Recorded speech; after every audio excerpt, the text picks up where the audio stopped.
आज की मूवी का नाम है द बोन स्नैचर और मूवी की स्टार्टिंग होती है अफ्रीका के नामी डेजर्ट से स्टार्टिंग होती है। यहाँ हम एक रिसर्च टीम को देखते हैं जिसमें कि 3 लोग होते हैं, पॉल, क्लाइव और हार्वी। खैर यहाँ क्लाइव बाकी 2 लोगों को बताता है कि उसे एक लोकेशन के बारे में पता चला है और उसकी मशीन की रिकॉर्डिंग के मुताबिक वहाँ पर एक वोल्केनो पाइप हो सकता है। क्लाइव कहने लगता है हमें वहाँ हीरे यानी डायमंड भी मिल सकते हैं। अब उनका काम ही था डेजर्ट में कीमती चीज़ों को ढूंढना।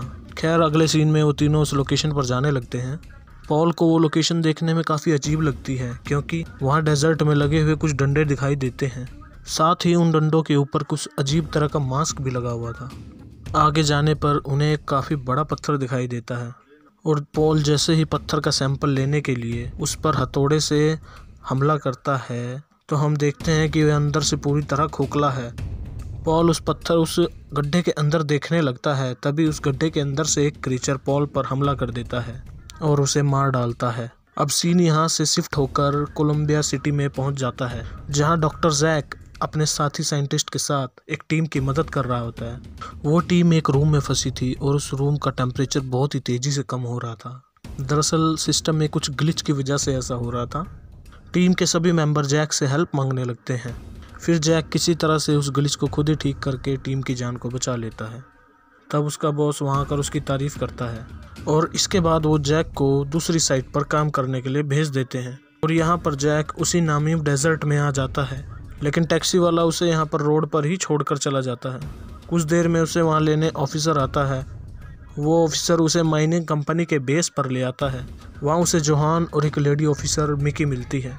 जैक उन्हें बताता है कि वह एक साइंटिस्ट है और कंपनी ने उन्हें यहाँ भेजा है और मिकी उसके सामान की चेकिंग करने लगती है। उसके पास एक मशीन भी होती है। जैक उसे बताता है कि यह मशीन रेत के नीचे 100 फीट पानी तक को ढूंढ सकती है और साथ ही ये किसी भी अजीब फ्रीक्वेंसी का पता लगा सकती है। जैक ने अपनी इस मशीन का नाम चार्ली रखा होता है। तभी वहाँ पर एक ऑफिसर टाइटस रेत से मरे हुए एक सांप को लेकर आता है। अब मिकी जैक की एंट्री के लिए डायरी को ढूंढने लगती है, लेकिन उस डायरी को जोहान अपनी पैंट में डाल लेता है। तभी ऑफिसर कार्ल को जोहान की ये बात अच्छी नहीं लगती और वो को पीटने लगता है। इसके बाद मिकी उससे डायरी ले लेती है। इसके बाद जैक सबके साथ मिलकर उसी टीम की तलाश में निकल जाता है जिस टीम को हमने मूवी की शुरुआत में देखा था। किसी को उस टीम के बारे में नहीं पता होता है कि वह टीम ठीक है या नहीं। उन्होंने अपने ट्रक के ऊपर काफ़ी सारा ऑयल रख लिया होता है क्योंकि उन्हें कोई अंदाज़ा नहीं होता कि उन्हें कितने टाइम तक डेजर्ट में रुकना पड़ सकता है। उनकी ट्रक ड्राइवर एक लेडी मैगडा नाम की होती है। इसी बीच जाते वक्त टाइटस को एक बूढ़ा आदमी एक लॉकेट देता है। इस लॉकेट पे लगा हुआ चेहरा देखने में ऐसा था जैसे कि मूवी की स्टार्टिंग में दिखे हुए डंडों पर हमें दिखाई दिया था। डेजर्ट में काफ़ी आगे जाने पर उन्हें पिछली टीम का ट्रक मिल जाता है। इन्हें ट्रक के पास ही 2 लोगों के कंकाल भी मिलते हैं। कार्ल उन बॉडी को देख के समझ जाता है कि ये क्लाइव और पॉल की बॉडी है। मिकी कहती है कि इनकी मौत तो अभी पहले 7 घंटे पहले ही हुई है, तो इनकी बॉडी इतनी जल्दी कंकाल में कैसे बदल गई। मिकी इन्वेस्टिगेशन करने के लिए पुलिस को कॉल करने के लिए कहती है। तभी कार्ल कहने लगता है ये काम ज़रूर हार्वी ने किया है क्योंकि उनके सामने यहाँ हार्वी की बॉडी नहीं थी। तभी टाइटस उन्हें आवाज़ लगाकर अपने पास बुलाता है और उन्हें कुछ दिखाने लगता है और उन्हें यहाँ किसी के चलने को पैरों के निशान मिलते हैं। अब वो इन निशानों का पीछा करने लगते हैं क्योंकि उन्हें लगता था कि ये निशान हार्वी के ही होंगे। कुछ देर तक पैरों के निशानों का पीछा करने के बाद टाइटस उन्हें बताता है कि वो जिन निशानों का पीछा कर रहे थे वो 2 पैरों के थे, लेकिन अब उन्हें 4 पैरों के निशान मिल रहे हैं यहाँ पर। फिर वो आगे चलते हुए उसी डंडों वाली जगह पर पहुँच जाते हैं। वो जगह देखने में भी बहुत ही ज़्यादा अजीब लग रही थी। जैक जैसे ही यहाँ पर एक चेहरे को छूने की कोशिश करता है, तभी टाइटस उसे किसी भी चीज़ को छूने से मना कर देता है। अब टाइटस देखता है कि जैसा लॉकेट उसके पास है वैसे ही यहाँ पर मास्क लगा हुआ है। ये देखकर वो बहुत ही ज़्यादा घबरा जाता है और सबको कहने लगता है हमें यहाँ से जल्दी निकलना होगा। और उसके बाद मैगडा उनके पास ट्रक लेकर आती है और वो यहाँ से जाने लगते हैं। कुछ दूर और आगे जाने पर उन्हें एक और डेड बॉडी का कंकाल मिलता है। कर्ट बॉडी को पहचान लेता है और कहता है यह बॉडी हार्वी की है, लेकिन कार्ल को अब भी यकीन नहीं आ रहा था कि वो हार्वी की बॉडी है और वो मैगडा को कहता है कि हमें आगे जाकर किलर का पता लगाना चाहिए। लेकिन मैगडा उसे आगे जाने से मना कर देती है और कहती है कि कुछ टाइम बाद रात होने वाली है, इसलिए वो रात में ट्रक नहीं चलाएगी। खैर इसके बाद वो सब यहीं रुककर रात गुजारने लगते हैं। लेकिन जैक को नींद नहीं आ रही थी, तो वो अपने आज के दिन की यादों को याद करने लगता है। फिर वो एक बॉक्स लेकर उसका स्केटबोर्ड बना लेता है और अकेला ही रेत पर फिसलने लगता है। उसे ऐसा करते देख मिकी देख रही थी और हंस रही थी, और वो उसकी मशीन को उसके पास लाकर कहती है कि ये काफ़ी देर से बीपिंग कर रही है और आवाज़ भी आ रही है इसमें से। जैक मशीन को देखता है और कहता है शायद ये यहाँ चलने वाली ठंडी हवाओं की वजह से हो रहा है। यहाँ मिकी उसके काफ़ी ज़्यादा क्लोज आने लगती है और वो एक दूसरे से बातें करने लगते हैं। कुछ देर बाद मिकी ट्रक में सोने चली जाती है, लेकिन जैक अभी बाहर ही था। तभी हम देखते हैं कि इस पर वही क्रिएचर नज़र रख रहा है कि तभी उसकी मशीन में अचानक से बीपिंग दोबारा तेज़ होने लगती है। यानी कि उसकी मशीन ने क्रिएचर से आने वाली फ्रीक्वेंसी को पहचान लिया था। यहाँ जैक को ये समझ नहीं आता कि उसकी मशीन ऐसा बार बार क्यों कर रही है। वो अपने आसपास देखता है तो उसे कुछ नज़र नहीं आता। तभी अचानक से वो क्रिएचर उसके सामने आ जाता है। जैक बहुत डर जाता है और चिल्लाने लगता है। वो ट्रक के पास जाकर सबको जगाने लगता है और कहने लगता है कि उसने अभी कोई अजीब सी चीज़ देखी है। कार्ल वहाँ देखता तो है, लेकिन तब तक वो क्रिएचर वहाँ से जा चुका था। कार्ल यहाँ जैक को कहता है कि तुमने शायद ड्रिंक कर लिया है, इस वजह से तुम्हें ऐसा लग रहा होगा। इस पर जैक उसे कहता है कि उसने एक भालू जैसी विशालकाय चीज़ को देखा। तो कार्ल उसे कहता है कि ये अफ्रीका का डेजर्ट है, तो यहाँ पर जानवर का दिखना आम बात है। तो उसके बाद मिकी बताती है कि डेड बॉडी की हड्डियाँ वहाँ से गायब हो चुकी हैं।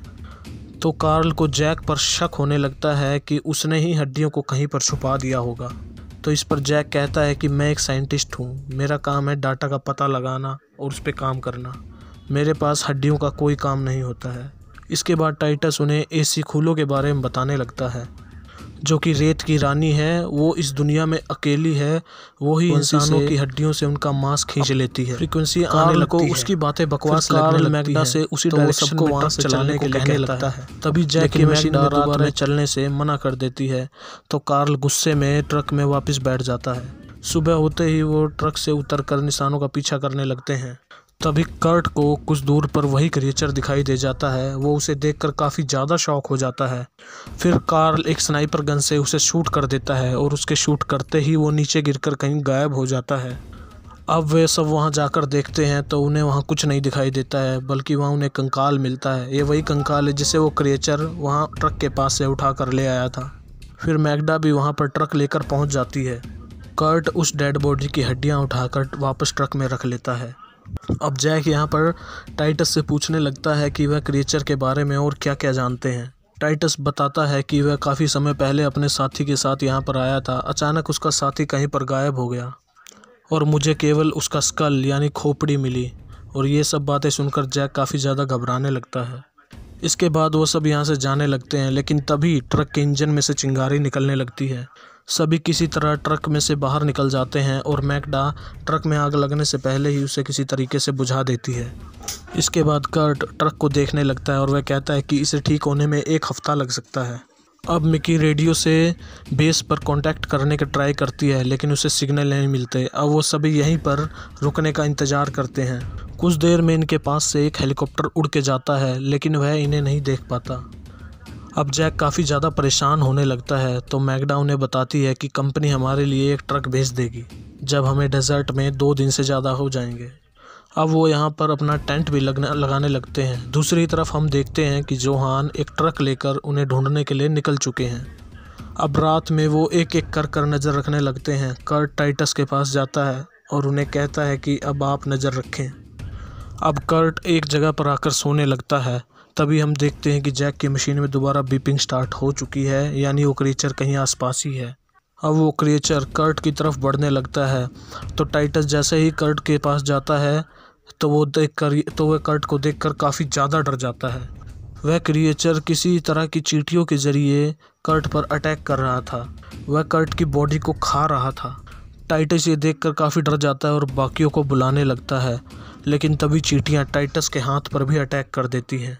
अब कार्ल वहाँ पर आकर उन पर गोलियों से अटैक करता है, लेकिन गोलियों का उन पर कोई असर नहीं होता है।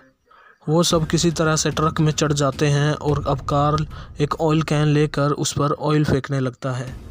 इसके बाद वह एक लाइटर से उन्हें जलाने की कोशिश करता है, लेकिन मैग्डा का यहाँ पर कार्ल को मना कर देती है, क्योंकि अगर यहाँ पर आग लगती है तो उनके ट्रक पर रखा ऑयल ब्लास्ट हो जाएगा और वो सब मारे जाएंगे।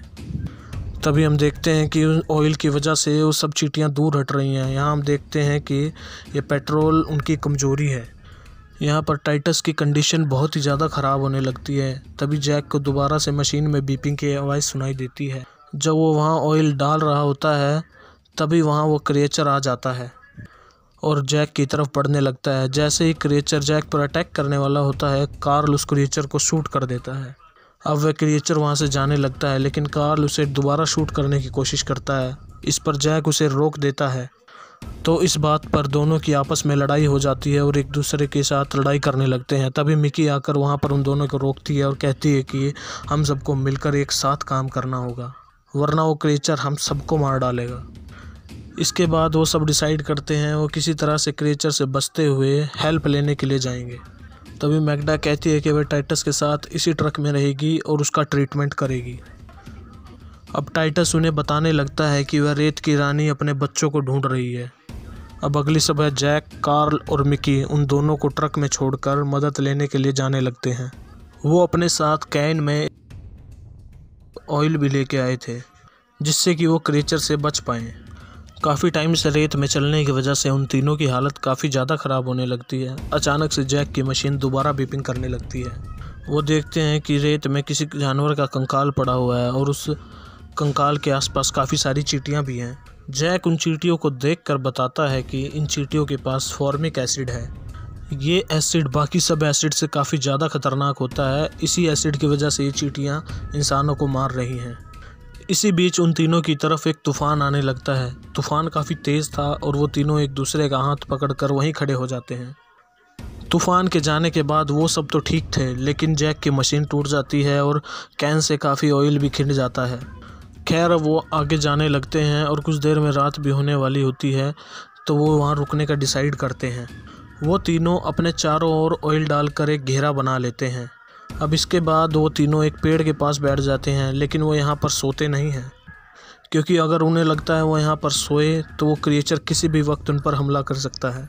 कुछ टाइम बाद हम देखते हैं कि वहाँ पर वो क्रिएचर आ जाता है, लेकिन वहाँ पर उसने अपने चेहरे की जगह मैग्डा का चेहरा लगाया हुआ होता है। वो तीनों समझ जाते हैं कि क्रिएचर ने टाइटस और मैग्डा को मार दिया होगा। वो क्रिएचर उन तीनों की तरफ भी बढ़ने लगता है, लेकिन ऑयल की वजह से वह उनके पास नहीं जा पाता। वैसे भी वो क्रिएचर उन चींटियों की वजह से ही उन पर अटैक कर पा रहा था। खैर अब वह क्रिएचर वहाँ से चला जाता है, तो अगली सुबह उन्हें अपने पास एक रेडियो की आवाज़ सुनाई देने लगती है और वो लोग उस आवाज़ का पीछा करते हुए पॉल वाले ट्रक के पास पहुँच जाते हैं, जो हमें मूवी की शुरुआत में दिखाया गया था। अब वो सभी उसी पत्थर के पास आ जाते हैं। जैक अंदर जाके उसे चेक करने लगता है, उसके पीछे पीछे वो दोनों भी आ जाते हैं। वहाँ पर वो देखते हैं कि यह जगह उसी रानी क्रिएचर एसिखुलो की है। जैक यहाँ पर देखकर बताता है कि यह चींटियाँ डायनासोर के ज़माने से भी पहले की हैं, यानी जो भी टाइटस ने कहा था बिल्कुल सच कहा था। खैर फाइनली जॉन यहाँ पर पहुँच जाता है और वो यहाँ पर पड़ी हुई डेड बॉडी को देखने लगता है। तभी वह उन तीनों को उस गड्ढे में से बाहर बुलाकर उन पर गन पॉइंट खड़ा कर देता है। तभी वह वहाँ उन तीनों को बुलाकर गन पॉइंट पे खड़ा कर देता है और इन डेड बॉडीज़ के बारे में पूछने लगता है। वो यहाँ पर जोहान को बताने लगते हैं कि बाकी सब क्रिएचर के द्वारा मारे जा चुके हैं, लेकिन जोहान को लग रहा था कि उन्होंने डायमंड चुरा कर बाकी सबको मार दिया है। इसके बाद जोहान उन तीनों को हथकड़ी पहनाकर ट्रक से वापस बेस की तरफ ले जाने लगता है। इसी बीच कार्ल उस पर अटैक कर उसे ट्रक में बांध देते हैं और इसके बाद कार्ल और जैक मैप को देखने लगते हैं कि वो अब एसिखुलो को मार कर ही वापस जाएंगे। जैक बताता है कि शायद एसिखुलो अपने जैसी और कॉलोनी बना रही है ताकि वो अपने जैसे और क्रिएचर्स को पैदा कर सके। अब मिकी एक माइन के बारे में बताने लगती है जो काफ़ी टाइम से बंद थी। अब उन्हें लगता है कि शायद वो एसिखुलो अपनी कॉलोनी वहीं बना रही होगी। कुछ देर बाद वो वहाँ पर पहुँच जाते हैं और जोहान को ट्रक में ही बांधकर वहीं छोड़ देते हैं। तभी कार्ल को उस ट्रक में रखी हुई नाइट्रोग्लिसरीन वहाँ पर मिल जाती है, जो कि एक लिक्विड एक्सप्लोजन की तरह काम करती है, जिसे कार्ल अपने पास रख लेता है और वो सभी धीरे धीरे माइन के अंदर जाने लगते हैं। तभी जैक को वहाँ पर एक जनरेटर दिखाई देता है। वो किसी तरह से उसकी वायर को ठीक कर कर उसे वहाँ पर बिजली स्टार्ट कर देता है। खैर वो तीनों माइन के अंदर जाने लगते हैं तो हम देखते हैं कि ऐसी खूलो भी यहाँ पर पहुँच चुकी है। कार्ल उसे देख लेता है और अकेले ही उसे मारने के लिए जाने लगता है, लेकिन उसे अकेला जाने लेकिन वहाँ उसे अकेला जाने से जैक और मिकी दोनों ही मना कर देते हैं। फिर वह क्रिएचर उस पर एक लोहे की रॉड को गिरा देता है तो कार्ल का पैर उस पाइप के नीचे फंस जाता है। तभी वह क्रिएचर उस पर अटैक करने वाला ही होता है। जैक वहाँ पर फायर करके उस क्रिएचर का ध्यान अपनी तरफ कर लेता है। अब वो क्रिएचर जैक के पीछे पड़ जाता है। जैक जल्दी से भागता हुआ एक गड्ढे की तरफ जाता है और उस क्रिएचर को उस गड्ढे में गिरा देता है। और इधर मिकी कार्ल को रॉड के नीचे से निकाल देती है। तभी कार्ल जैक को उसकी जान बचाने के लिए थैंक्स बोलने लगता है। तभी वह क्रिएचर कार्ल का पैर पकड़ लेती है और उसे नीचे अपने साथ उस गड्ढे में खींचने लगती है। जैक और मिकी कार्ल को ऊपर खींचने की काफ़ी कोशिश करते हैं, लेकिन फिर कार्ल उस नाइट्रोग्लिसरीन को लेकर खुद ही उस गड्ढे में गिर जाता है। तभी वहाँ एक ज़ोरदार केमिकल धमाका होता है। जैक और मिकी किसी तरह से उस ब्लास्ट से बचते हुए दूसरे हिस्से में आ जाते हैं। उस ब्लास्ट की वजह से उस जगह की दीवारें तक हिल जाती हैं। तभी उनकी नज़र वहाँ रखे हुए ककून पर पड़ती है। जैक बताता है हो सकता है ये इस क्रिएचर का ब्रेन हो। तभी हम देखते हैं कि एक चींटियों का बहुत बड़ा झुंड उनकी तरफ अटैक करने के लिए बढ़ रहा है। तभी जैक अपने पास से एक चाकू लेकर उस ककून में मार देता है, जिससे कि उस क्रिएचर की तुरंत मौत हो जाती है। तभी माइन की दीवारें गिरने लगती हैं और वो दोनों किसी तरीके से वहाँ से बाहर आ जाते हैं। बाहर आकर वो देखते हैं कि जोहान पर उस क्रिएचर ने अटैक कर दिया था। जब वो लोग माइन के अंदर थे तभी उसने जोहान पर बाहर अटैक कर दिया होगा। फिर उसके बाद सीन चेंज होता है और हम एक जगह को देखते हैं। यह वही जगह होती है जहाँ पर टैक्सी वाला जैक को छोड़ कर गया था। जैक फाइनली वहीं पर रुकने का डिसाइड करता है। कुछ देर बाद मिकी को लेने के लिए वहाँ पर एक टैक्सी आती है। अब वो अपने साथ कुछ सामान लेकर सिटी की तरफ जाने लगती है। अब वह जाते हुए जैक को वही लॉकेट देती है जिसे बूढ़े आदमी ने टाइटस को दिया था। इसके बाद वो यहाँ से चली जाती है। तभी हम देखते हैं कि वह जो सामान अपने साथ लेके जा रही है उसमें ऐसी खुलू का एक ककून भी है। और इसी सस्पेंस के साथ ये मूवी यहीं पर ख़त्म हो जाती है। तो दोस्तों, अगर आपको इस मूवी की एक्सप्लेनेशन पसंद आई हो तो हमारे चैनल को लाइक कर दीजिए।